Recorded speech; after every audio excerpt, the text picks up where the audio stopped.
इस वीडियो में हम इस चीज़ पर बात करेंगे कि अगर आपका 1600 मीटर का समय 5 मिनट 10 सेकंड के आसपास आ चुका है तो आप उसको वहाँ से लेकर 4 मिनट 30 सेकंड और उससे भी कम कैसे कर सकते हैं। देखो यार, 1600 मीटर का ना वर्ल्ड रिकॉर्ड है 3:45 का। तो जब 3:45 का वर्ल्ड रिकॉर्ड है तो हम 4:30 तक तो आराम से ला सकते हैं। बात है सही से ट्रेनिंग करने की और बात है अनुशासित रहने की। ट्रेनिंग के साथ में जो भी लग कर रहेगा उसका समय जल्दी कम होगा और उसका समय ज़्यादा कम होगा। अगर आप पहली बार इस कोर्स की कोई भी वीडियो देख रहे हैं तो ये है संपूर्ण 1600 मीटर एथलीट। ये वाला कोर्स उन एथलीट्स के लिए बनाया गया है जिन्हें कि पुलिस या फिर आर्मी की भर्ती के लिए 1600 मीटर को 5 मिनट से कम में क्लियर करना है, और जो ऐसा चाहते हैं कि यार निकालना है तो एकदम टॉप वाली कैटेगरी में सबसे आगे रहकर पूरी रेस को जीतना है और ऐसा भागना है कि यार देखते ही बने कि यार इस बंदे ने तो करी है मेहनत। ठीक है, तो अभी तक हम इसकी ट्रेनिंग में 3 लेवल्स की बात कर चुके हैं। पहला लेवल ऐसे लोगों के लिए था जिन्होंने कि अपने जीवन में कभी ट्रेनिंग नहीं करी। दूसरा लेवल ऐसे लोगों के लिए था जिनका समय 6.5 मिनट से कम है। ऐसे लोगों को एक एथलीट के जैसा शरीर कैसे बनाना है ये चीज़ दूसरे लेवल में हमने सिखाई।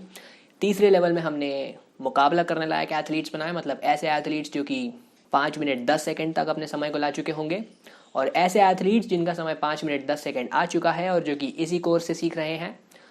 आप लोगों को तो यार सबसे पहले तो बधाइयाँ कि आपका समय इतना आप ला चुके हो कि आप सुपर एक्सीलेंट में निकाल सकते हो। तो यार देखो, समय के साथ में जैसे जैसे कंपटीशन बढ़ेगा वैसे वैसे सुपर एक्सीलेंट का समय और कम होता जाएगा, वैसे वैसे भर्ती का जितना समय वो भागने के लिए देते हैं ना वो भी कम होता जाएगा। इस चीज़ को याद रखें कि जैसे जैसे समय कम मिलने लगेगा वैसे वैसे हमें और ज़्यादा अच्छी ट्रेनिंग की ज़रूरत होगी, और इसीलिए मैंने आप लोगों के लिए ये कोर्स बनाया है। आप इस कोर्स को अपने साथ वालों के साथ भी शेयर कीजिए, अपने ट्रेनर को दिखाइए, उनको बताइए कि यार ये वाला कोर्स भी है, हम इससे भी सीख सकते हैं। उनको बोलिए कि वो इससे सीख कर आपको सिखाएं, क्योंकि वो आपसे ज़्यादा अनुभव रखते हैं तो वो ज़्यादा अच्छे से आपको सिखा पाएंगे। तो अभी बात करते हैं ऐसे लोग जिनका समय 5 मिनट 10 सेकंड से कम हो चुका है, उन्हें किस तरह से ट्रेनिंग करनी चाहिए। देखो, ये है लेवल 4 की ट्रेनिंग, पर लेवल 4 में आपको ट्रेनिंग कैसे करना है ये चीज़ हम नहीं सिखाएंगे। हम आपको ये सिखाएंगे कि आपको अपनी ट्रेनिंग कैसे बनाना है। क्यों? क्योंकि आपका समय उतना तो हो ही चुका है जितने में कि आप उसको निकाल लेंगे। अब बारी है खुद को देखने की कि आप एक एथलीट के तौर पर कैसे हैं, और ऐसे व्यक्ति को देखने की जो कि आपसे बहुत अच्छा है। ठीक है, अगर आप एक दूसरे एथलीट को देखते हैं, मतलब आपके साथ में हो सकता है कोई रनिंग करता हो और उसका समय आपसे कम हो, कम का मतलब कम से कम 10-15 सेकंड कम, तो एक ऐसे व्यक्ति को देखो और फिर आपको देखो। ये देखो कि आपके शरीर में और उसके शरीर में क्या अंतर है, और दिखने में क्या अंतर है ये बात नहीं, आपकी रनिंग में और उसकी रनिंग में क्या अंतर है उसको देखो, और फिर ये समझो कि क्या ये मुझसे ज़्यादा दूरी तय करता है हर कदम के साथ। अगर ऐसा है तो उसमें पावर ज़्यादा है। ये देखो कि क्या ये मुझसे ज़्यादा तेज़ हाथ पैर चला लेता है। अगर ऐसा है तो उसमें स्टैमिना ज़्यादा है। ये देखो कि क्या ये मुझसे ज़्यादा देर तक भाग सकता है। अगर ऐसा है तो उसमें एंड्योरेंस ज़्यादा है। ठीक है, इस तरह से आप ये देख लो कि आप में क्या कम है उस एथलीट से। और अगर उस एथलीट का समय आपसे 10-15 सेकेंड ज़्यादा है ना, तब तो हो सकता है कि बहुत सारी ऐसी चीज़ें हों, या ऐसा भी हो सकता है कि उस एथलीट में आपसे हर एक कैरेक्टरिस्टिक, मतलब ताकत, रफ्तार, स्टैमिना सब ज़्यादा हो। तो घबराने की ज़रूरत नहीं है। ठीक है, ऐसा सोचने की ज़रूरत नहीं है उसका है मेरा नहीं है। मैं तो आपको यहाँ पर ये सिखा दूंगा कि आप कैसे बना सकते हो। उसके बाद ये जो आग लगी है ना अंदर, इसी का इस्तेमाल करना और बोलना यार चलो उसका है ना मेरा भी बनेगा, बस मेहनत करने की बात है। क्या मेहनत करनी है ये सुनो। जब आपने ये समझ लिया कि हमको ताकत बढ़ानी है या फिर हमको स्टैमिना बढ़ाना है या फिर हमको रफ्तार बढ़ानी है, तब आप उस वर्कआउट वाले पीडीएफ में जाओ जो कि हमने इस कोर्स में दिया है। उसमें बहुत सारे वर्कआउट्स हैं। आपकी रफ्तार को कैसे बढ़ाना है, अगर आपको ये चीज़ सीखनी है तो मैं बता दूं कि आपको रफ्तार को बढ़ाने के लिए अपने पैरों की ताकत को बढ़ाना है, क्योंकि 1600 मीटर में आपको अपनी टॉप स्पीड में नहीं भागना होता है। आपको एक रफ्तार को पकड़ कर रखना होता है पूरे 1600 मीटर, और एक अच्छी रफ्तार को पकड़ कर रखना होता है।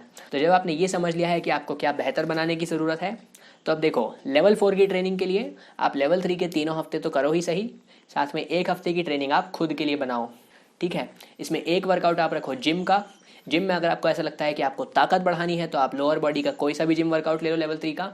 उसके बाद में आपको ऐसा लगता है कि स्टैमिना बढ़ाना है तो जितने सेट आप लगाते हो ना उसमें 1-2 सेट बढ़ा दो। पूरे हफ्ते के 1-2 सेट बढ़ाना, एक वर्कआउट के 1-2 सेट बढ़ाने से ज़्यादा हो जाएगा। ठीक है, अगर आप 2 वर्कआउट करते हो तो दोनों दिन 1-1 बढ़ाओ, या फिर किसी भी एक दिन सिर्फ 1 बढ़ा लो।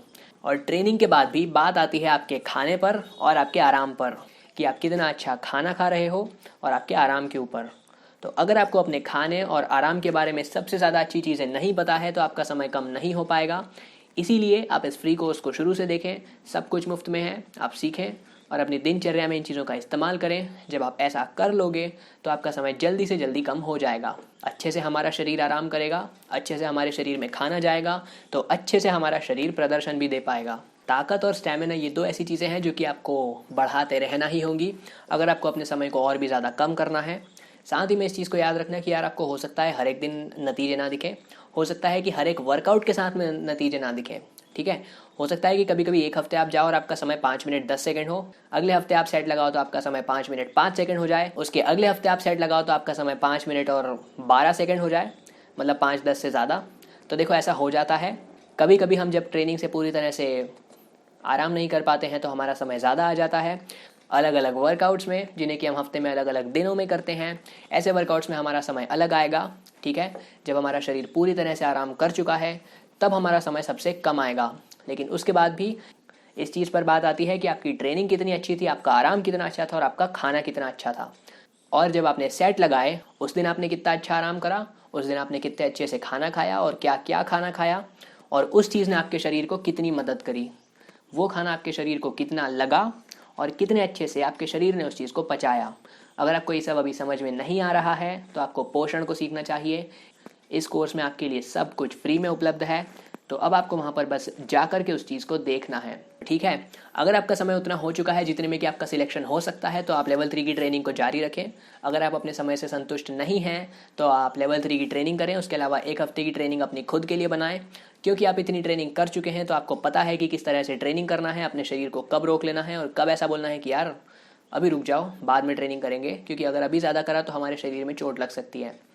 इस तरह की चीज़ों का ध्यान रखें, अपनी ट्रेनिंग का ध्यान रखें। जब ऐसा लगता है कि हम और ज़्यादा कर सकते हैं तब और ज़्यादा करें, जब ऐसा नहीं लगता है तो रुक जाएं और आराम करें। इसी के साथ में हमारा ट्रेनिंग वाला सेक्शन लगभग पूरा हो गया है। इसके अगले वीडियो में हम थोड़ी सी बात इस चीज़ पर करेंगे कि आप अपने 1600 मीटर के समय को मेंटेन कैसे कर सकते हैं। एक बार आपका समय 5 मिनट और कुछ सेकंड में आ जाए उसके बाद, या फिर 5 मिनट से कम हो जाए उसके बाद शरीर के ऊपर हमारी आखिरी वीडियो में हम इस चीज़ पर बात करेंगे कि हमें भर्ती की फिजिकल एग्ज़ाम के पहले किस तरह से ट्रेनिंग करनी चाहिए जिससे कि हम एग्ज़ाम में जाएं और वहाँ पर जाकर फाड़ दें।